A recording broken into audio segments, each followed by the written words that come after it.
Bonjour tout le monde et bienvenue dans Manga Show, l'émission qui parle des nouveautés manga. Et aujourd'hui, on parle de Getter Robot. Alors préparez-vous à sauver le monde d'hommes dinosaures à bord d'un robot qui peut se transformer. Résumé, la Terre est en danger. Terré dans ses profondeurs, le peuple des dinosaures s'est réveillé et souhaite retrouver la planète qui lui appartenait autrefois. L'humanité courant alors à sa perte, son seul espoir est le Getter Robot, robot géant inventé par le professeur Saotome. Pour le piloter, 3 adolescents attireront son attention. Ryoma Nagare, sportif au sang chaud, pilotera Eagle. Hayato Jin, révolutionnaire violent et solitaire, dirigera Jaguar. Et Musashi Tomoe, capitaine du club de judo, aura pour vaisseau Bear. Réunis, ils forment le Getter, qui devra livrer un combat sans précédent pour la protection de la civilisation humaine. Isan Manga inaugure son édition limited avec cette magnifique édition de Getter Robot. C'est un grand format comme pour les Cobras en couleur chez eux. Et j'ai les 3 tomes. J'ai acheté 3 tomes à Japan Expo. Alors pour cette critique, j'ai parlé uniquement du tome 1 parce que c'est le seul que j'ai lu. Et les 2 autres, j'en parlerai dans des lectures du mois. Donc soyez vigilants. Honnêtement, la lecture du tome 1, elle est géniale. J'ai surkiffé ma race. Et restez jusqu'au bout de la vidéo, à la fin, il y a un petit interview de Karim Talbi, l'éditeur de Isan Manga. Alors, comment qualifier cette lecture du tome 1 de Getter Robot? C'était génialissime. Getter Robot, c'est une licence de Go Nagai que je connais pas spécialement. Il y a dû avoir 1 ou 2 mangas de cette licence qui sont arrivés chez nous, et pareil, il y a dû avoir quelques OAV et films qui sont arrivés en France. Et ça y est, enfin, je découvre le matériau d'origine, et putain, c'était une dinguerie. Le principe, pour ceux qui connaissent un petit peu Go Nagai, c'est un petit peu le même, hein. Il y a une menace alien, extraterrestre, qui vient de sous la Terre, qui vient foutre Dawa, hein. C'est les démons dans Devilman, c'est le Dr. L dans Mazinger, là, c'est les reptiliens dans Getter Robot, et bon, bah, il y a toujours un gros robot, sauf dans Devilman, où c'est les démons qui deviennent des hommes démons. Mais voilà, c'est un petit peu le même schéma, on va dire, narratif, que pour Mazinger Z, sauf que cette fois on n'a pas un héros avec ses sidekicks, on a 3 héros. Et c'était génial à lire, surtout que les 3 personnages principaux, c'est pas des enfants de cœur. Loin de là. Ryoma qui est le personnage principal, parce que bon, il a quand même des allures de frère jumeau de Koji ou de Akira. Honnêtement, quand il apparaît dans le manga, il arrive à un tournoi, il défonce tout le monde, et dit « Hey, mon père il est mort, je vais vous niquer tous !» C'est clairement pas un personnage super sympa. Et Hayato, son coéquipier, c'est pas mieux. Le mec, il fait une révolution et il est hyper vénère. Très clairement, les 2 personnages principaux, à l'heure actuelle où j'ai lu le tome 1, ils sont pas super sympas. C'est limite des anti-héros. Pourquoi je dis limite? C'est des anti-héros. En plus, ce qui est assez marrant, c'est que le côté robot est pas hyper présent dans ce tome 1. Honnêtement, sur les 300 pages, il y a eu quelques combats contre des robots, mais la plupart des affrontements, à l'heure actuelle, ils sont terre à terre. C'est des humains contre les hommes lézards. Il y a quelques affrontements avec des gros robots contre des gros lézards. Mais honnêtement, sur les 300 pages, on était plus sur l'échelle humaine que sur l'échelle hyper robotique. Et c'était plaisant de voir ces affrontements à échelle humaine. On a pu mieux voir les personnages principaux. Bon, surtout Ryoma qui est vraiment au centre de l'attention de ce tome 1. J'espère que les 2 prochains tomes vont mettre plus en avant les 2 autres personnages principaux que sont Hayato et Musashi. Niveau dessin, on reste dans la ligne graphique d'un Mazinger Z ou un Devilman. Si ce genre de dessin ne vous déplaît pas, vous allez tout autant kiffer. Surtout que le personnage principal, Ryoma, en termes de design, bon ben, on va pas y aller par 4 chemins, c'est une copie graphique de Koji ou de Akira. Mais en même temps, c'est la patte graphique de Go Nagai, enfin, de Ken Ishikawa, qui est l'assistant de Go Nagai, donc forcément, il reprend le style de son sensei. Mais malgré ça, Ken Ishikawa nous livre des super planches. Il y a un passage dans les fonds marins qui est incroyable, et les scènes de combat avec le Getter Robot, honnêtement, dans ce tome 1, ils étaient super propres, c'était super classe, il y a des doubles pages qui sont incroyables, ça annonce que du bon pour la suite. En conclusion, j'ai adoré lire ce tome 1, j'ai adoré Getter Robot, j'ai adoré lire les 300 pages, c'était une super lecture, j'ai adoré la suite, et heureusement, j'ai la suite, j'ai les 3 tomes, donc je vais me lire un de ces 4, les 3 tomes, j'ai adoré, très clairement, c'était une super lecture, et c'est sûr et certain, dans pas très longtemps, bon peut-être dans 1 an ou 2, hein, dans pas très longtemps, c'est quand même vite dit, je parlerai de Getter Robot, je ferai une grosse vidéo dessus, c'est sûr et certain, J'espère que la suite est aussi bien que ce tome 1, mais vu que c'est Go Nagai, c'est certain que ça va être trop bien. Donc voilà, ce manga à chaud sur Getter Robo est maintenant terminé, mais avant de totalement clore la vidéo, comme je l'ai dit en début de vidéo, il y a un petit bonus, il y a une interview de Karim Talbi, éditeur de Isan Manga, et donc j'ai pu le rencontrer à la Japan Expo, j'ai pu lui poser quelques questions, et donc c'est maintenant tout de suite. Première question, pourquoi avoir édité ce titre de Go Nagai en particulier ? Parce que Getter Robo, c'est un titre qui est l'édition. Enfin, la première édition, c'est un titre qui est inédit. C'est la première version de Getter Robo, le début de l'histoire. On a eu Getter Robo Go, qui est une sorte de spin-off dans les années 90 chez Dynamic, qui est très chouette du coup. Mais Getter Robo, c'est un titre qui est extrêmement important dans le catalogue de Go Nagai et Ken Ishikawa. Et du coup, on a eu envie de présenter ça au public français. Un manga de super robot qui est un peu moins connu, on s'est dit allez, on tente, on va le faire découvrir. Deuxième question, ton personnage préféré dans ce titre et ton personnage préféré dans la bibliographie de Go Nagai. Dans ce titre, ça va être Musashi, du coup pour des raisons que vous comprendrez en lisant la fin de Getter Robo. Voilà, c'est un personnage qui est rigolo, voilà, auquel je m'identifie vachement, et puis et ouais, c'est ça, dans tout Go Nagai. Compliqué. J'aime bien Cutie Oni. Alors c'est pas parce que c'est chez nous, mais c'est un manga que j'aime beaucoup. C'est pas parce qu'elle est pas souvent habillée aussi, parce que y a pas que ça. Et, ça joue un petit peu. Elle est quand même beaucoup plus mignonne que Musashi, mais chacun ses goûts, tu vois. Et non, mais j'aime bien ça. J'aime beaucoup Devilman. Beaucoup Akira Fudo, parce que Devilman c'est l'un de mes mangas préférés, c'est chouette. C'est un titre que j'aurais beaucoup aimé publier, mais ça s'est pas fait et c'est pas grave, c'était fait chez Black Box et c'est très bien fait et très chouette. Il y a d'autres versions, donc on peut faire peut-être un jour. Non, c'est l'original. Moi j'aime bien, je suis attaché à la première version des personnages. Mais peut-être un jour, pourquoi pas, mais du coup Devilman c'est une licence qui est chez Black Box et qui restera. Je pense que si un jour Devilman décide de sortir, des choses comme ça sera chez Black Box et ça sera bien, parce qu'ils le feront bien. Et voilà, c'est un de mes persos préférés. Ouais, dans l'univers Go Nagai, ouais, parce que c'est un perso qui est un peu torturé, qui devient un peu torturé parce qu'il devient un démon, il se questionne, tout ça, donc c'est assez chouette. Après, j'aime bien aussi les personnages de Getter Robo, pas d'un peu de promotion, mais voilà, que ce soit Hayato, Musashi ou Ryoma, ils sont tous les trois assez rigolos, ils ont leur caractère, mais c'est différent, vraiment. Akira Fudo / Devilman, dans mon top tier, comme on dit. D'accord. Ouais. Avec Getter Robo, tu lances la collection Isan Limited. Peux-tu m'en dire un peu plus? On parle d'un tirage limité de combien exactement? Isan Limited, alors c'est un tirage limité de combien au total? Bonne question. Ça dépendra franchement des bouquins. Chaque bouquin aura son potentiel. Alors je vais pas vous faire une exposition limitée à 30 000 exemplaires, je suis pas non plus un menteur. Sur Getter Robo, on est autour de 700 exemplaires. Voilà, c'est un titre qui a un potentiel fort au Japon. Mais ici, le dessin animé n'a jamais passé la frontière. C'est pas une immense licence en France, malheureusement. On publiera dans cette collection des titres qu'on veut sortir, mais on ne veut pas avoir à gérer des retours, des choses comme ça, parce que c'est un risque qui est énorme. Une licence comme Getter Robo a un coût assez élevé. C'est conséquent et c'est un risque financier majeur pour nous. Certains éditeurs comme Black Box ou comme d'autres font du crowdfunding pour ça. Nous, notre système, c'est de dire on va faire encore plus de luxe, encore plus beau, au même prix. Et par contre, on va dire aux libraires, désolé, mais c'est de la vente ferme. Quand vous le commandez, vous ne pouvez pas nous le rendre. Et comme ça, on estime avec un tirage limité, en contrôlant nos coûts, en sachant ce qu'on fait rentrer comme argent quand on les vend, du coup, parce que quand on les vend, ça ne nous revient pas dans les pattes et on ne va pas rembourser. On peut trouver, je pense, un équilibre. C'est un test qu'on fait.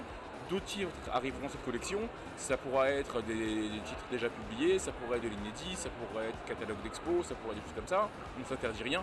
Parce que concrètement, le catalogue d'expo Bushi Terasawa de l'année dernière, c'était une édition limitée, du coup, le label n'existait pas, mais c'était concrètement en format hyper de luxe, encore plus, en grand, machin.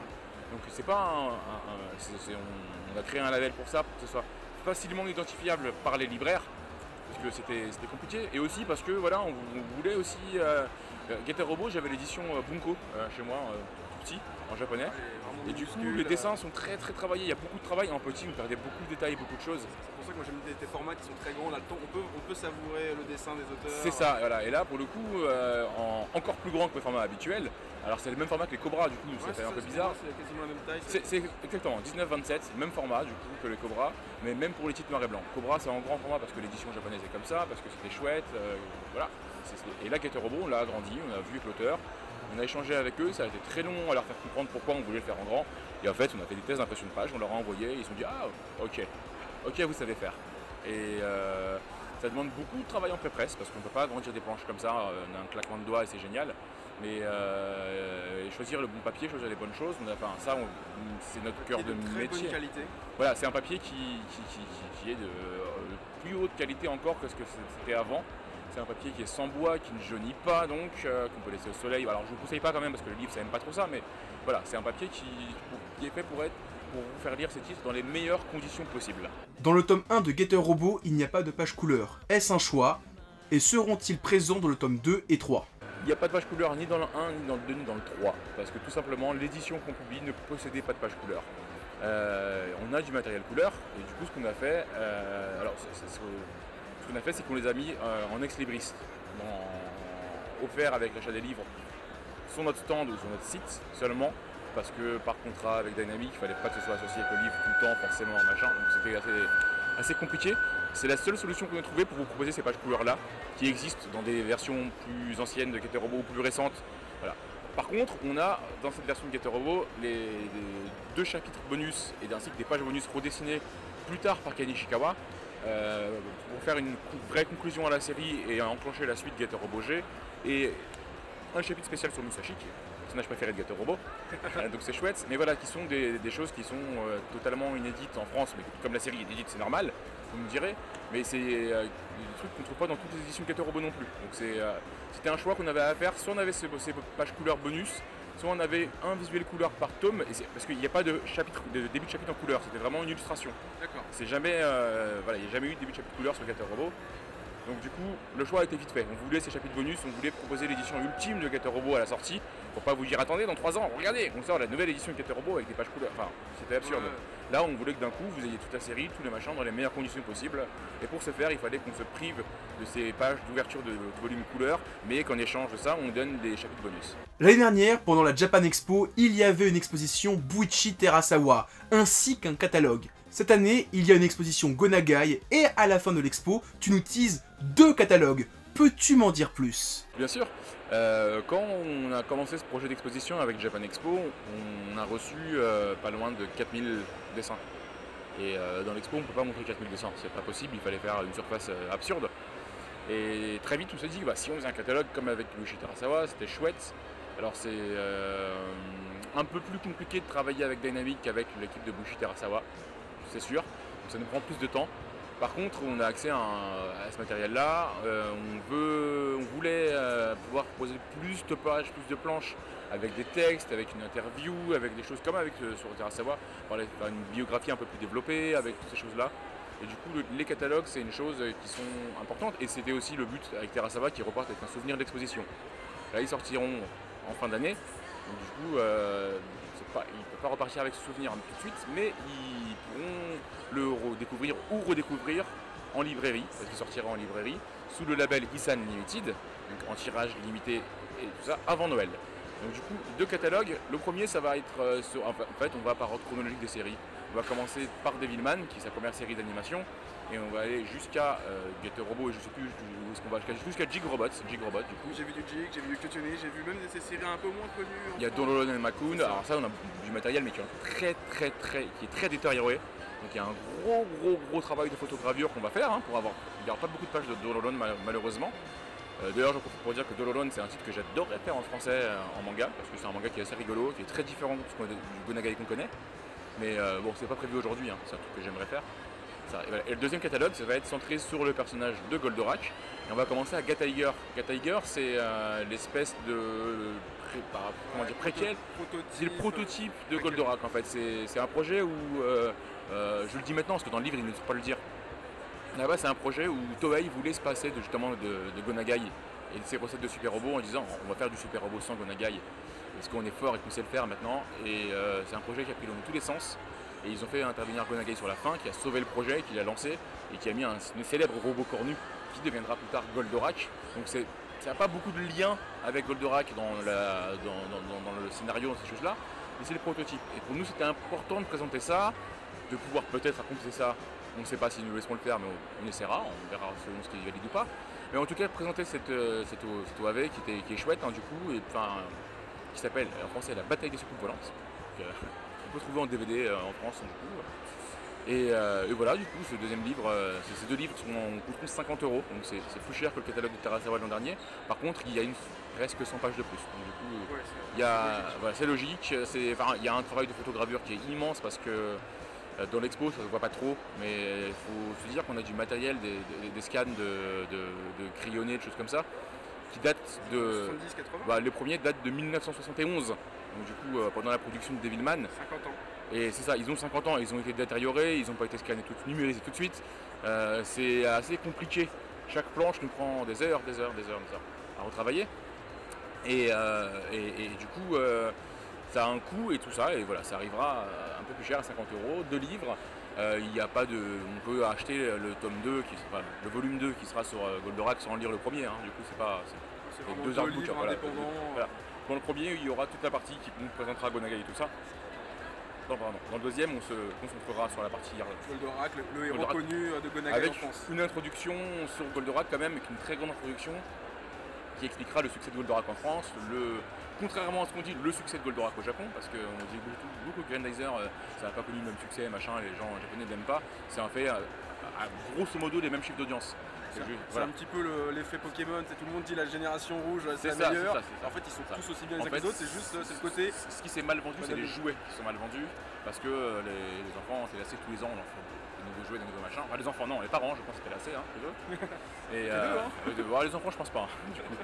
Mais voilà, du coup c'est pour ça qu'on dit qu'il y a un succès moindre, mais en fait non, ça a cartonné aussi, donc du coup ça a cartonné, et puis c'est arrivé en Europe, et c'est ce qui a fait connaître du coup le Go Nagai un peu plus tard, mais surtout les dessins animés japonais à travers le monde en fait. Hein. Du coup, Pour le mot de la fin, quel titre de l'auteur tu aimerais éditer en France? de Go Nagai. Oui. Alors j'ai déjà parlé de Lolo Nenmakun que j'aimerais bien publier, mais en fait il y a plus de 400 mangas de Go Nagai, donc du coup il y a plein de choses. C'est pas le seul que j'aimerais faire, il y en a d'autres que j'aimerais faire, desquels on discute actuellement le contrat et ces choses-là avec eux, donc on va pas pouvoir le dire, mais il y a plein de choses autour de robots, autour de pas robots, autour de plein de choses. Du coup, je peux citer Susanoo O par exemple, qui est un conte fantastique dans le médiéval japonais, et qui est un truc qu'on ne s'attend pas du tout de la part de Go Nagai en France, parce que nous on connaît soit des super robots, soit des Devilman, et là ça reprend des contes et légendes japonaises, et c'est d'ailleurs le manga qui lui a valu la reconnaissance ultime au Japon. Il a gagné un prix, c'est le seul manga qui lui a rapporté un prix au Japon. Et c'est une œuvre qu'on ne connaît pas du tout en France, donc j'aimerais bien essayer de sortir ça pour montrer aussi que Go Nagai fait du seinen, parce que Devilman ça reste un shonen, ça reste de la baston, des gros monstres qui se fight. Hein. Même si aujourd'hui on peut le qualifier quasiment de seinen par rapport aux thématiques maintenant. Oui, par rapport aux thématiques tout ça, mais c'est une époque où c'était quand même le héros contre les gros monstres. Oui, mais c'est ça reste de la baston, ça reste du shonen plus adulte, mais ça reste du shonen. Ça reprend les codes du shonen, le héros qui se dépasse, le machin, c'est un monstre, il est torturé. Mais autant que Kamen Rider, autant que ces choses-là, c'était publié en shonen à l'époque. Donc Susanoo, c'est un seinen, et du coup c'est raconté très différemment. Alors il y a des monstres, il y a de la bagarre, hein. Ça reste Go Nagai quand même. Ouais. Il y a un peu de cul, un peu de machin. Ouais, c'est ce qu'on aime. Mais oui, c'est ce qu'on aime, bien sûr. Voilà. Mais c'est un titre très différent, et j'aimerais bien surprendre les gens avec ce genre de titre. Mais il n'y a pas que Go Nagai, il y a plein je pense bientôt publier d'autres titres d'Osamu Tezuka qui seront aussi très différents de ce qu'on voit actuellement. Alors, on l'avait déjà fait avec le niveau de trésor, du coup, qui était. Et c'est pareil, il y a plus de 700 titres de Tezuka édités. C'est ça. On a quoi? On a même pas une centaine en France. Ouais, et puis il y a un moment, on en a eu beaucoup, et surtout tout et n'importe quoi, donc c'était un peu. Ils ont mis un stop là-dessus, ils ont mis un gros frein. Mais du coup, il y a des titres qui sont passés à la trappe, et on va se pencher là-dessus, nous, et puis peut-être dans l'avenir, on pourra publier des choses chouettes. Donc voilà, c'est tout ce que j'avais à dire. Avant de vous quitter, pensez à mettre plein de pouces bleus, partagez la vidéo et laissez des commentaires. Et surtout, en description de cette vidéo, vous trouverez des liens pour aller sur mon Facebook, mon Twitter et mon Discord. Allez, à plus tout le monde et continuez à lire des mangas.